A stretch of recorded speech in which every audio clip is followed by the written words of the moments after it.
ఆకాశవాణి వరంగల్ కేంద్రం కిసాన్ వాణి రైతు సోదరుల కార్యక్రమం. ఈ కార్యక్రమాన్ని మీకు సమర్పిస్తున్న వారు కేంద్ర వ్యవసాయ మరియు రైతు సంక్షేమ మంత్రిత్వ శాఖ, భారత ప్రభుత్వం.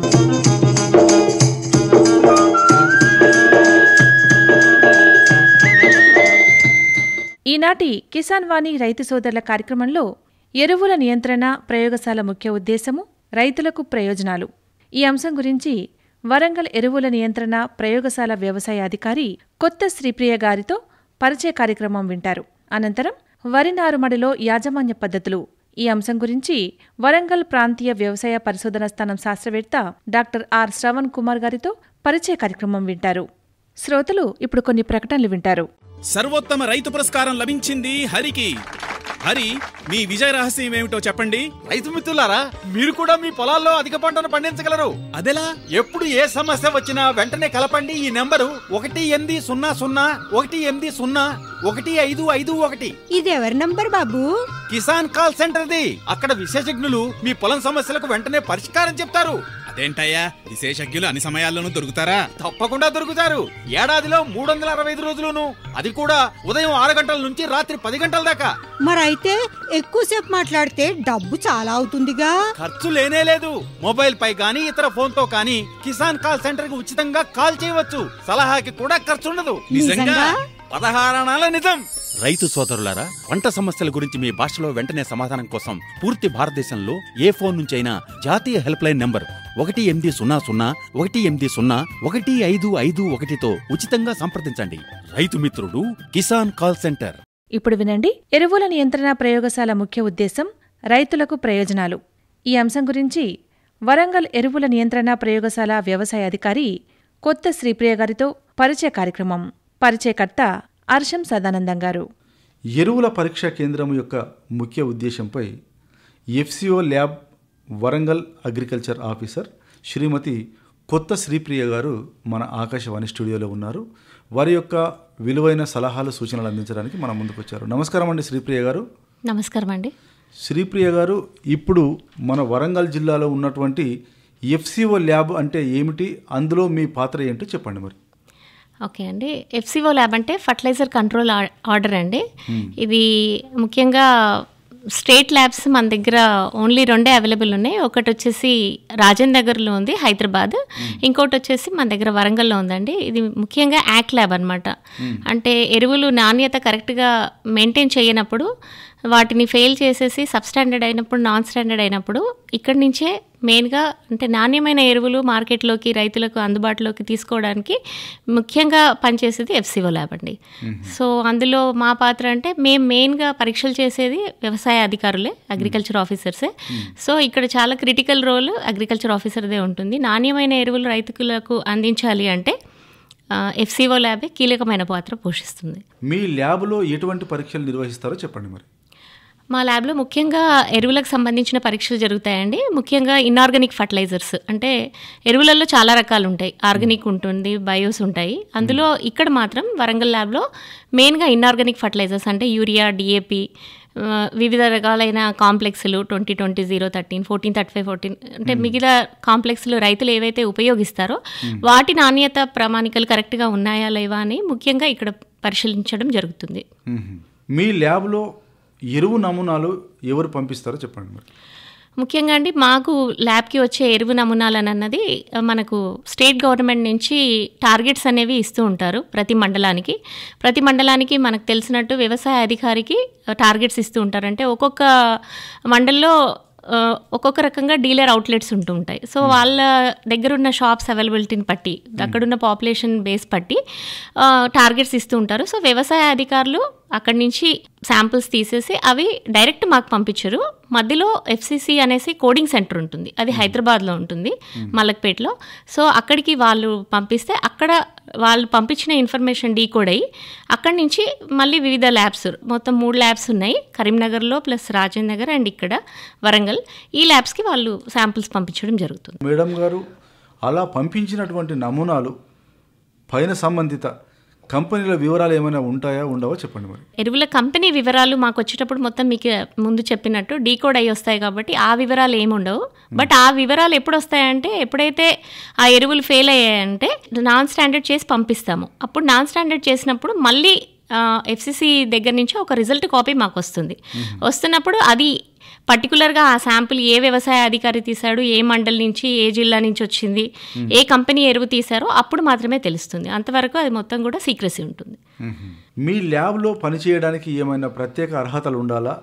ఉంటే ఎలాంటి అర్హతలు ఉండాలా వారికి చెప్పండి మరి. ప్రత్యేకమైన అర్హత అంటే మామూలుగా ఇక్కడ ల్యాబ్ కానీ మండల వ్యవసాయ అధికారి కానీ ఖచ్చితంగా ఈ జాబ్ చేయాలంటే ఖచ్చితంగా బీఎస్సీ అగ్రికల్చర్ బేసిక్ క్వాలిఫికేషన్. అయితే ల్యాబ్లో ప్రత్యేకంగా ఇంకొక ట్రైనింగ్ అన్నది ఖచ్చితంగా తీసుకోవాలి. అదేంటంటే అది పర్టికులర్గా ల్యాబ్కి సంబంధించిన టెస్ట్ల గురించి కంప్లీట్గా మనకు ఫరీదాబాద్లో ట్రైనింగ్ ఉంటుంది. సో అది ఒక 28 days ట్రైనింగ్. సో ల్యాబ్లో మనం జాయిన్ అయిన 3 years లోపు ఆ ట్రైనింగ్ని ఖచ్చితంగా మనము కంప్లీట్ చేసుకొని తీరాలి. మీరు దేని యొక్క ప్రామాణికతను పాటిస్తారో చెప్పండి మరి. ఎఫ్సిఓ కంట్రోల్ ఆర్డర్ 1985 అనేది మాకు ఫాలో అవుతామండి. అందులో అనెక్షర్స్ కానీ అపెండిక్స్ కానీ మొత్తం టోటల్గా అదొక FCO book, control order book ఉంటుంది. సో దాని ప్రామాణికతలు అందులో ఏ రకమైన అనాలిసిస్ ప్రొసీజర్ ఉంటుందో, ఏ రకంగా మనం ప్రతిదీ క్షుణ్ణంగా అన్ని పరిశీలించి కొన్ని స్టాండర్డ్స్ ఉంటాయి. దాన్ని మాత్రమే మనం ప్రామాణికంగా తీసుకొని చేయడం జరుగుతుంది. ఎఫ్సిసి కోడింగ్ సెంటర్ మలక్పేట నుంచి ఫస్ట్ శాంపిల్స్ మనకు రావడం జరుగుతుంది. సో వన్స్ శాంపిల్స్ వచ్చాక అవన్నీ రిజిస్ట్రేషన్ చేయడం జరుగుతుంది. అది మా పైన ఉన్న అధికారి assistant director of agriculture sir అవి మొత్తం రిజిస్ట్రేషన్ చేస్తారనమాట. అందులో అన్నీ కూడా మనకి ఇన్ఫర్మేషన్ ఓన్లీ ఏ ఎరువు వచ్చింది, అక్కడ ఎఫ్సిసి వాళ్ళు ఒక నెంబర్ ఇస్తారు, కోడింగ్ నెంబర్. ఆ నెంబర్ ఉంటుంది. ప్లస్ మనం అందులో చేయవలసిన టెస్ట్లు ఏంటంటే అన్నవి మాత్రం ఉంటుంది. సో అవి వన్స్ రిసీవ్ అయ్యి రిజిస్ట్రేషన్ అయిపోయినాక ల్యాబ్లో ఉన్న ఏవోస్ అలాట్ చేయడం జరుగుతుంది. ఒక్కొక్క కన్సైన్మెంట్లో 20 to 25 శాంపిల్స్ ఉంటాయి. సో వన్స్ అవి అలాట్ చేశాక ఆ శాంపిల్స్ని మనము ఒక్కొక్క ఎరువుకి సంబంధించి అందులో తేమ శాతం ఎంత ఉంది, నైట్రోజన్ ఎంత ఉంది, అమోనియా ఎంత ఉంది, లేకపోతే దానికి సంబంధించిన ఫాస్ఫరస్ ఎంత, పొటాషియం ఎంత, ఇలా మనకు వచ్చిన ఎరువుని బట్టి మన టెస్ట్లు అన్నవి స్టార్ట్ చేస్తాము. జనరల్గా ఇవి 15 daysలో మేము రిజల్ట్స్ పంపించడం జరుగుతుందండి. ఈ పరీక్షలు పూర్తయ్యాక నివేదికను ఎవరికి పంపిస్తారు, ఎన్ని రోజుల్లో పంపిస్తారో చెప్పండి మరి. పరీక్షలు కంప్లీట్ అయిపోయినాక మీకు చెప్పినట్టు ఎక్కడ కూడా డైరెక్ట్గా మండల వ్యవసాయ అధికారికి లేక ఎఫ్సిఓ ల్యాబ్కి డైరెక్ట్ కనెక్షన్ ఉండదు. మళ్ళీ ఎలా అయితే కోడింగ్ సెంటర్ నుంచి మాకు కన్సైన్మెంట్ వస్తుందో రిజల్ట్స్ కూడా వాళ్ళకే పంపించడం జరుగుతుంది.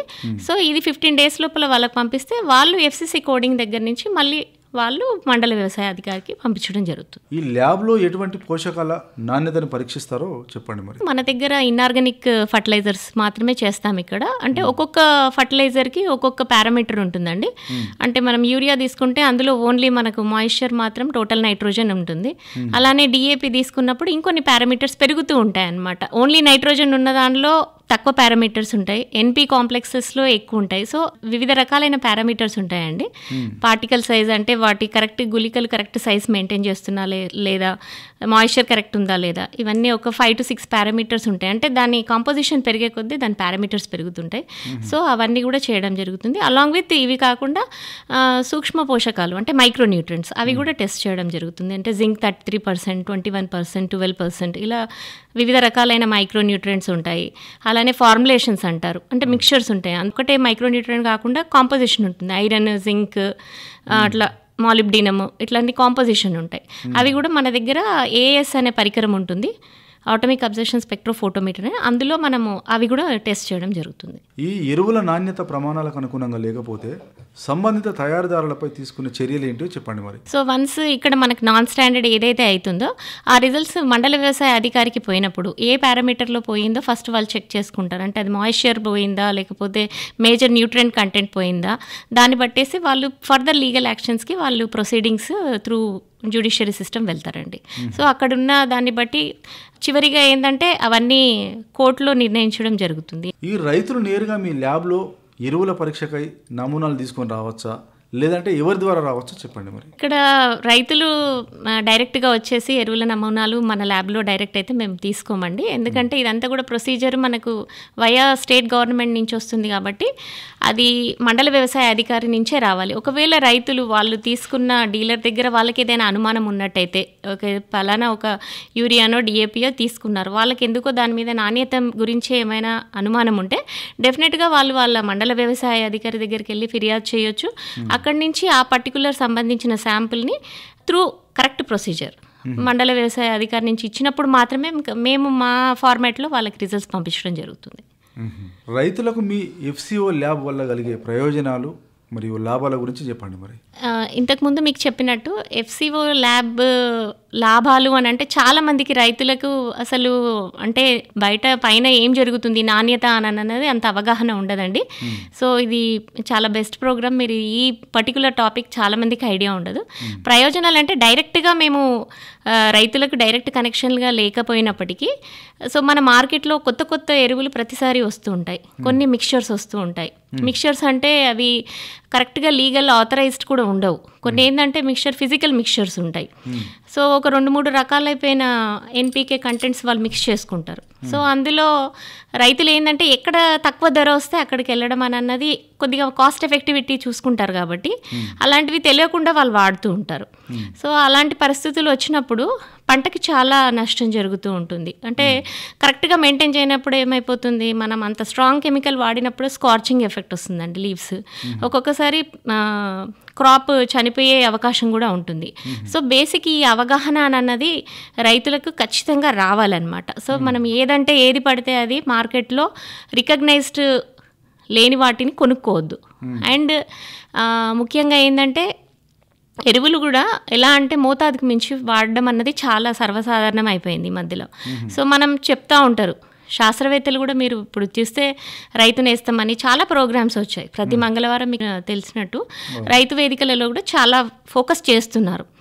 రైతులు వింటూ ఉంటారు కానీ చాలా మటుకు ఏంటంటే వాళ్ళకున్న ఐడియానే కరెక్ట్ అనుకుంటారు. అంటే మాకు తెలుసు, మేము ఎప్పటి నుంచో వాడుతున్నాము, ఇది 1 బస్తాకి 1/2 బస్తా వాడమంటే మాకేమొస్తుంది. సో ఆ రకంగా వాళ్ళు ఎక్కువ వాడడం వల్ల పంటకి లాంగ్ టర్మ్లో చాలా నష్టాలు వస్తాయి. అండ్ మన భూసారం కూడా చాలా దెబ్బతింటూ ఉంటుంది. సో లాభాలంటే మేము డైరెక్ట్గా రైతులకి ఇది చేస్తున్నామని చెప్పలేం కానీ మార్కెట్లో ఈరోజు నాన్ స్టాండర్డ్ కెమికల్స్ కానీ ఫర్టిలైజర్స్ కానీ రాకుండా ఉండడానికి అరికడుతున్నది అంటే ముఖ్య పాత్ర ల్యాబ్స్ది చాలా ఉందండి. బ్యాక్గ్రౌండ్లో నడిపిస్తుంది ల్యాబ్స్ అయినప్పటికీ చాలా మటుకు బయటికి రాదు. సో ఈ ప్లాట్ఫామ్ ద్వారా నేను చెప్పదలుచుకుంది ఏంటంటే, సో రైతులు ఫస్ట్ ఆఫ్ ఆల్ సాంకేతిక పరిజ్ఞానం వాళ్ళు మాకంటే చాలా నాలెడ్జబులే. బట్ ఇన్ఫ్యాక్ట్ ఇంకా వ్యవసాయ అధికారులు కానీ లేకపోతే శాస్త్రవేత్తలు వచ్చినప్పుడు వాళ్ళు చెప్తున్న దాన్ని అన్నీ పాటించకపోయినా, అంటే మనం చెప్పినా పాటించరు, కొన్ని మాత్రం డెఫినెట్గా పాటించాలి. సో దట్ ఏంటంటే ఇన్ ఏ లాంగ్ రన్ చాలా బెస్ట్ బెనిఫిట్స్ వస్తాయి. సో ఎఫ్సిఓ ల్యాబ్ డైరెక్ట్గా రైతులకి ఈ రకంగా యూస్ఫుల్ అనేసి తెలియకపోయినా దాని వెనుకల మార్కెట్లో వేరే హార్మ్ఫుల్ కెమికల్స్ రాకుండా ఆథరైజ్డ్ ఫర్టిలైజర్స్ ఎక్కువ స్ప్రెడ్ కాకుండా నివారిస్తుంది మాత్రం ఫర్టిలైజర్ ల్యాబ్స్ అండి. మీ ల్యాబ్కు ఎవరు మౌలిక వసతులు కల్పిస్తారు? ఆర్థిక సహాయం అనేది ఎక్కడి నుంచి వస్తుంది మరి? ఓకే, ఇది నేను మీకు ముందుగా చెప్పినట్టు యాక్ట్ ల్యాబ్ అండి. ఇది యాక్ట్ ల్యాబ్స్ అంటే ఇవంతా కూడా సెంట్రల్ గవర్నమెంట్ కిందకి వస్తుంది, గవర్నమెంట్ ఆఫ్ ఇండియా. సో మాకు మౌలిక వసతులు వచ్చేసి మనకు స్టేట్ గవర్నమెంట్ నుంచి, ముఖ్యంగా మనకు commissioner and director of agriculture అక్కడి నుంచే మాకు బడ్జెట్స్ అన్నీ కూడా అక్కడనే శాంక్షన్ అవుతాయి. అంటే మాకు వివిధ రకాలైన ఎక్విప్మెంట్స్ పర్చేస్కి కావచ్చు, గ్లాస్వేర్ కావచ్చు, లేకపోతే కెమికల్స్ కావచ్చు. సో అవన్నీ కూడా ఇన్ఫ్రాస్ట్రక్చర్ అంతా కూడా మాకు director and commissioner of agriculture నుంచి వస్తుంది. మీ ల్యాబ్ ఎవరి ఆధీనంలో కార్యకలాపాలు కొనసాగిస్తుంది? మీ ల్యాబ్లో చేసిన పనిని ఎవరు పరీక్షిస్తారు మరి? Commissioner and director of agriculture కిందకే వస్తుందండి. సో రెగ్యులర్గా మాకు వాళ్ళు మానిటర్ చేస్తూ ఉంటారు. హైదరాబాద్లో మీటింగ్స్ కండక్ట్ చేస్తూ ఉంటారు. అడిషనల్ డైరెక్టర్ గారు తీసుకుంటారు, సమ్టైమ్స్ డైరెక్టర్ గారు తీసుకుంటారు. అంటే ఏ రకంగా టార్గెట్స్ వస్తున్నాయంటే జనరల్గా మాకు ఇయర్లీ టార్గెట్ వచ్చేసి 5,000 అండి, 5,000 శాంపిల్స్ పర్ ఇయర్. సో ఆ టార్గెట్స్ అని అన్నవి కరెక్ట్గా మండల వ్యవసాయ అధికారులు కరెక్ట్గా పంపిస్తున్నారు లేదా, ఎక్కడ ల్యాప్సెస్ ఉన్నాయి అవొకటి బాగా ఖచ్చితంగా మాకు అది రివ్యూ ఉంటుంది. అండ్ ఎవ్రీ మంత్లీ రిపోర్ట్స్ కూడా మేము commissioner and director of agriculture గారికి పంపిస్తుంటాం. అంటే ఈ మంత్కి సంబంధించి సపోజ్ ఒక 800 శాంపిల్స్ వచ్చాయి, లేకపోతే 600 శాంపిల్స్ వచ్చాయి, అందులో ఎంత వచ్చాయి, ఎన్ని రిసిప్ట్స్ అయ్యాయి, ఎన్ని అనాలిసిస్ అయ్యాయి, ఎంత పెండింగ్ ఉంది, అందులో ఎన్ని నాన్ స్టాండర్డ్స్ అయ్యాయి. సో ఈ రిపోర్ట్స్ అన్నీ రెగ్యులర్గా మా ల్యాబ్ నుంచి వెళ్తూ ఉంటాయి.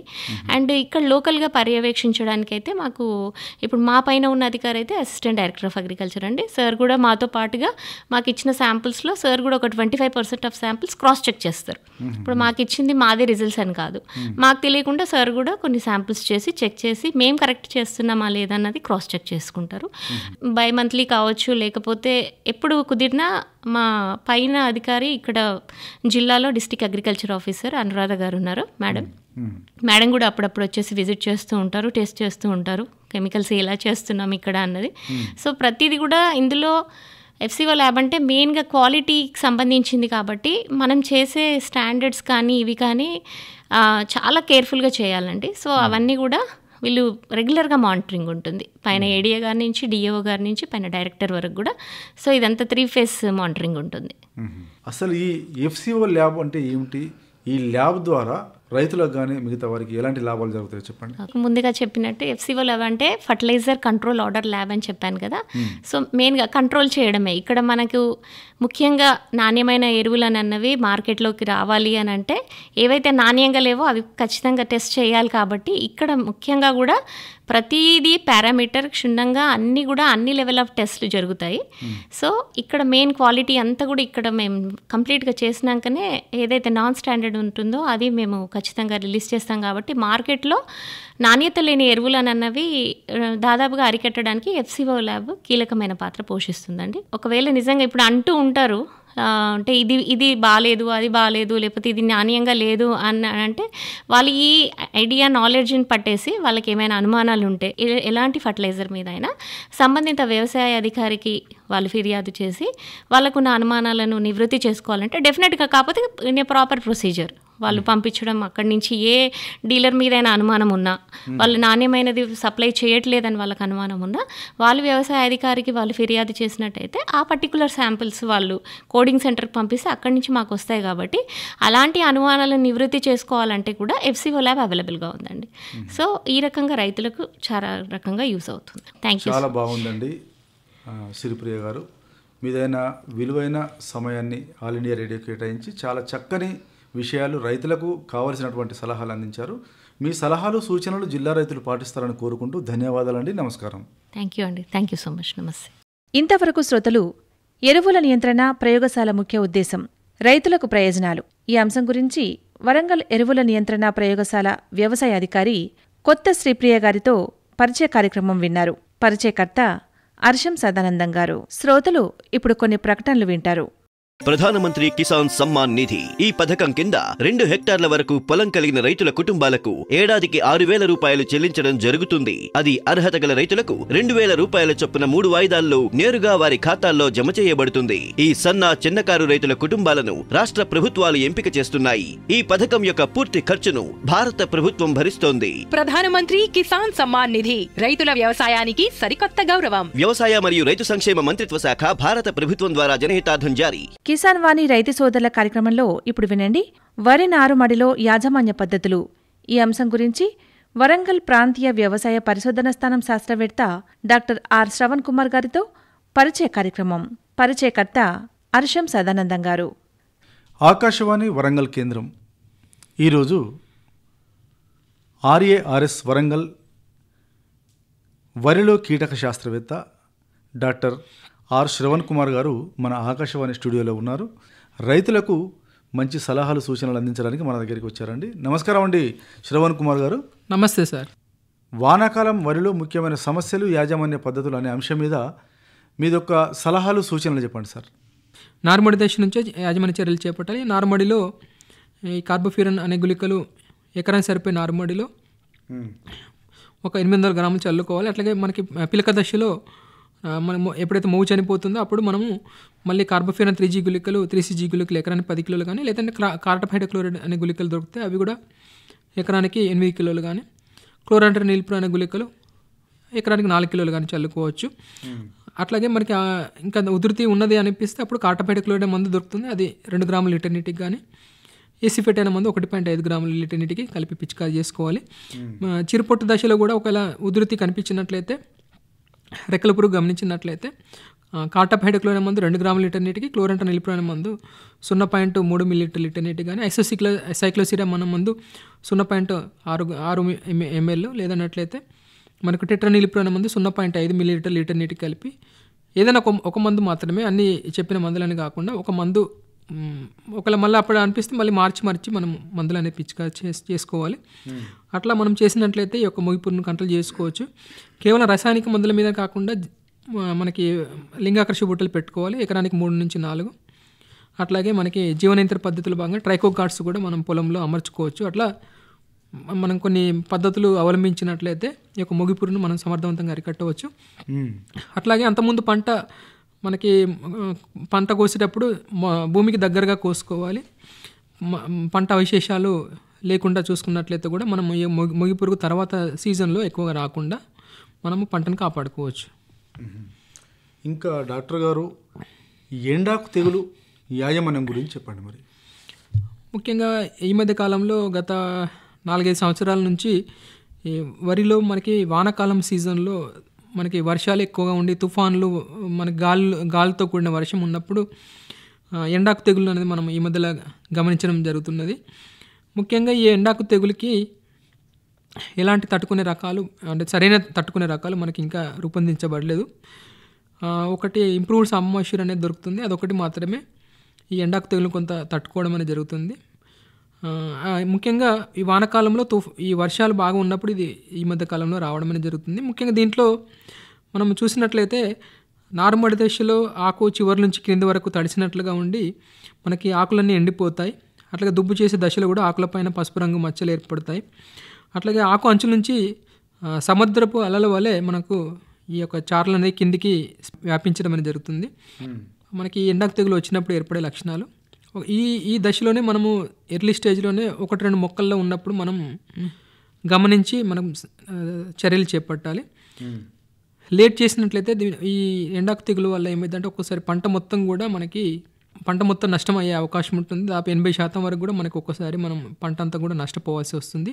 ఇంకొకటి ఏంటంటే తట్టుకునే రకాలు లేవు, అట్లాగే సరైన మందులు కూడా ఈ యొక్క బ్యాక్టీరియా ఎండాకు తెగులుకు మనకు లేకపోవడం ఉన్నది. కాబట్టి చాలా జాగ్రత్తగా ఉండాలి. ముఖ్యంగా నత్రజని ఎరువులను ఎక్కువగా వాడినప్పుడు ఈ యొక్క ఎండాకు తెగులు ఎక్కువగా రావడం అనేది జరుగుతుంది. కాబట్టి సిఫారసు వరకే మనం ఈ యొక్క ఎండాకు తెగులు అనేది సిఫారసు వరకే మనకు ముఖ్యంగా ఈ యొక్క ఎరువులను అనేది వాడాలి. ముఖ్యంగా యూరియా కానీ నత్రజని ఎరువులను అనేది వాడాలి. అట్లాగే మనకి తెగులు ఆశించినప్పుడు మనకు పొలంలో నీళ్ళు ఉంటే 1-2 సార్లు మనకి బయటికి పంపించినట్లయితే తెగులుకు సంబంధించిన మనకి ఆ బ్యాక్టీరియా అనేది లేకుండా చేసుకోవచ్చు. అప్పుడు కూడా ఇంకా తెగులు మనకి ఇంకా కంట్రోల్ కావట్లేదంటే ముఖ్యంగా బ్యాక్టీరియా సంబంధించిన మందులు అగ్రిమైసిన్ అనేది 0.4 గ్రాములు కానీ ప్లాంటమైసిన్ అనేది దొరుకుతుంది. అది కూడా 0.2 నుంచి 0.4 గ్రాములు మనకి కాపరాక్సిక్లోరైడ్ 3 గ్రాములతో కలిపి 1 లీటర్ నీటికి కలిపి పిచికారీ చేసుకున్నట్లయితే కొంతవరకు బ్యాక్టీరియా ఎండాకు తెగులు వ్యాపించకుండా మనం పంటను కాపాడుకోవచ్చు.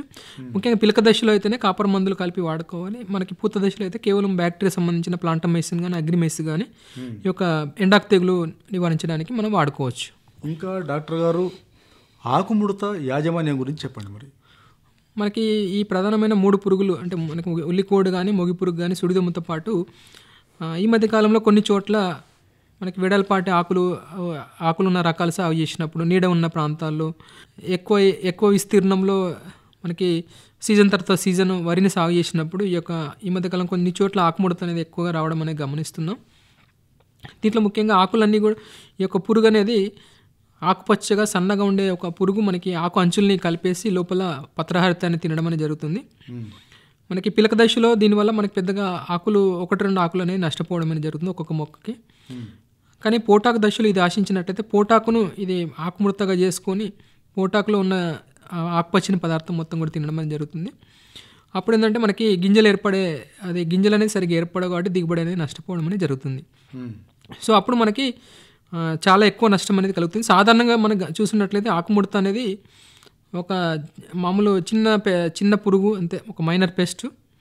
కానీ పోటాకు దశలో ఆశించినట్లయితే మనకి ఎక్కువ నష్టం అనేది కలిగే అవకాశం ఉంటుంది. కాబట్టి ఈ పురుగు నివారణకి కంపల్సరీగా మన సస్యరక్షణ మందులు వాడాలి. పోటాకు దశలో ఆశించినట్లయితే అందులో భాగంగా ఎసిఫేట్ అనే మందు 1.5 గ్రాములు కానీ కార్టాప్ హైడ్రోక్లోరైడ్ అనే మందు 2 గ్రాములు కానీ లేదంటే బాగా ఉధృతి ఎక్కువగా ఉన్నట్లయితే క్లోరంట్రాన్ నిలిప్రోల్ అనే మందు 0.3 మిల్లీలీటర్లు లీటర్ నీటికి కలిపి మనం పిచికారి చేసుకున్నట్టయితే ఆకుముడత పురుగును మనం సమర్థవంతంగా అరికట్టవచ్చు. సస్యరక్షణ మందులు వినియోగించడంలో తీసుకోవాల్సిన జాగ్రత్తలు ఏంటో చెప్పండి. మరి వరిని తెగుళ్ళు ఆశిస్తూ ఉంటాయి, పురుగులు ఆశిస్తూ ఉంటాయి. రకరకాల సస్యరక్షణ మందులు రైతులు కొనుగోలు చేసి వాడాల్సిన మనకి ఆవశ్యకత అయితే ఉంటుంది.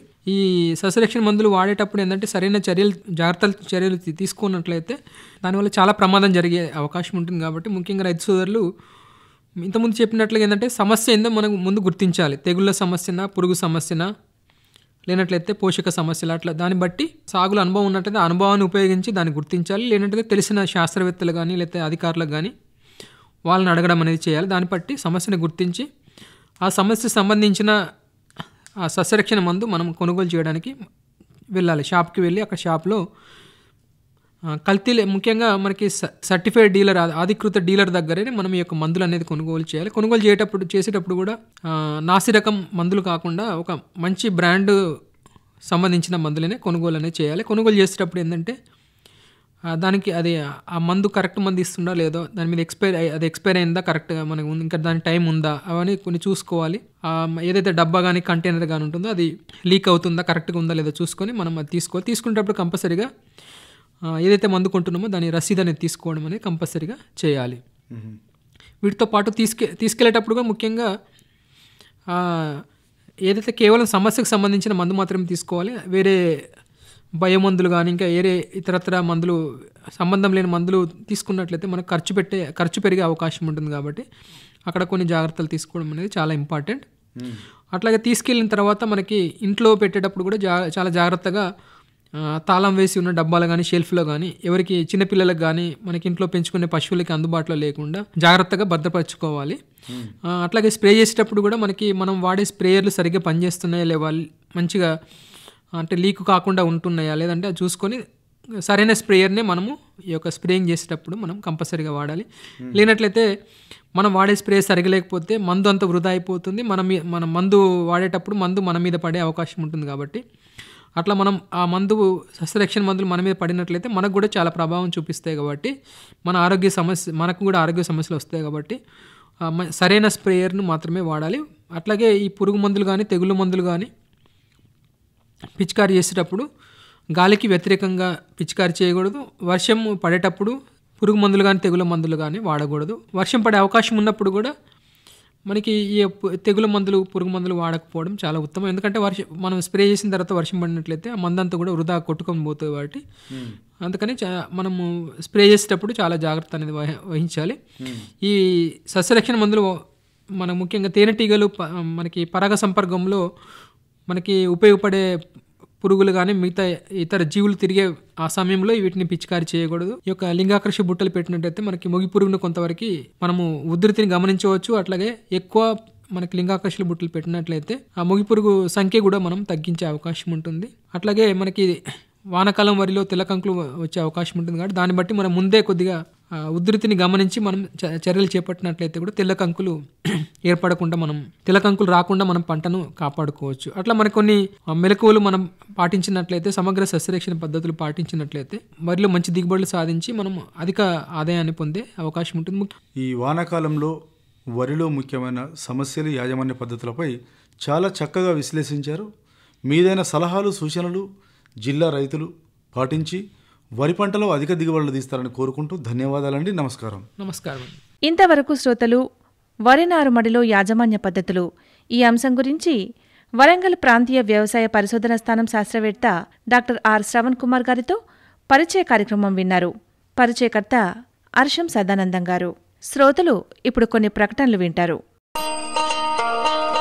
కిసాన్ భాయియో गांठ बांध लो बात बहुत है काम की, समृद्धि के पैगाम की। मिट्टी के मिजाज को समझो, मिट्टी के हर राज को समझो, मिट्टी की तुम जांच कराओ, मुफ्त सॉइल हेल्थ कार्ड ले जाओ।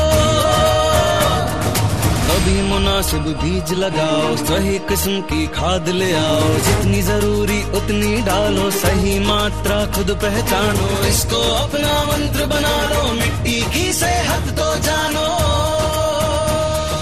बात बात बहुत है काम की, कम लागत अधिक वरदान की। किसान भाइयों गांठ बांध लो, आज ही मिट्टी की जांच कराएं। राज्य सरकार के कृषि अधिकारी से संपर्क करें और मुफ्त में सॉइल हेल्थ कार्ड पाएं। कृषि और किसान कल्याण मंत्रालय द्वारा किसान हित में जारी।